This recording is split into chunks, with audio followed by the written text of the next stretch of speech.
DJ Ferris. It's Chicago, nigga. It's the real one. Hit me.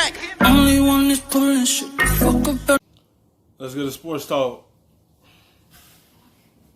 The Bucks need to hone up their defense. They were an all-time great defense in the regular season. When they came back to the bubble, they lost their defensive edge a little bit. And it's not just the Bucks they got to worry about, or it's not just the Magic they got to worry about. There are other teams following them are going to challenge their defense more. They need to get back to that higher level defensive intensity. Especially the interior defense. I was very surprised to see that be as spongy as it was yesterday. I'm sure they're getting some film on that. All right, I want to switch to one of the other games. James Harden scoring 37 points, grabbed 11 rebounds last night in a 123-108 win over Oklahoma City. Westbrook's status for Game 2 still uncertain, but the Rockets were able to fill his void by hitting a lot of threes. How many threes? So many threes, friends. Houston attempted a playoff record-tying 52 treys last night.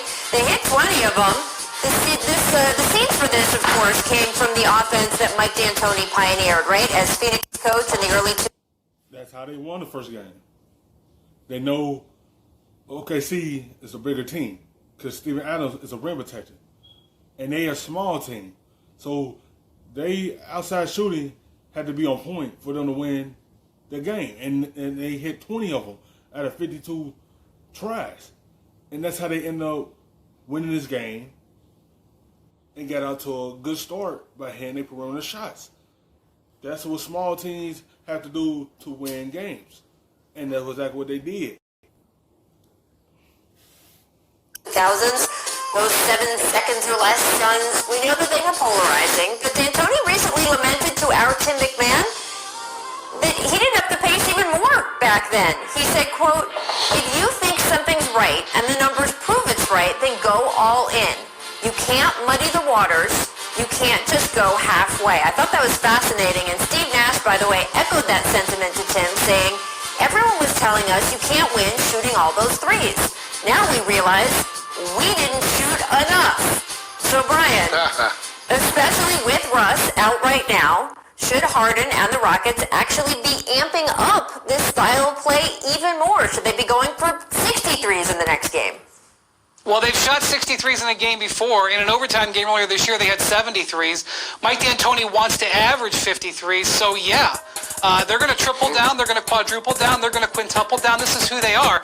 When you think of the Rockets, think of a giant whiteboard. Space in the middle, and then little math equations around the perimeter, like so many of us have sat through in our lives. Because that's essentially what they are. Open the space, and then win the math. And what really I took away from this game, guys, is that I know that the Thunder have spent the last week getting ready to face that onslaught, but they didn't look ready.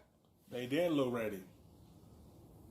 You don't have to defend the paint as much. Steven Adams gonna have that. You gotta defend the perimeter because that's what they beating you at. Outside shooter, you gotta run them guys off the line and make them do something else besides shoot the basketball. I know y'all prepared for them to do that because y'all know they're a smaller team and that's what they're gonna do. And stretch the floor and bring Adams out in case they want to drive the basketball. But you have to defend that first and run them off because that's what hurt them. They weren't ready for the space. They weren't ready for Harden. And I think they've got to seriously look at just flat out double teaming him and taking the ball out of his hands. I know teams have done that in the past. Make Jeff Green have a good shooting night 2 games in a row. It's not happened that often in his career. Yeah, I mean, look at their team.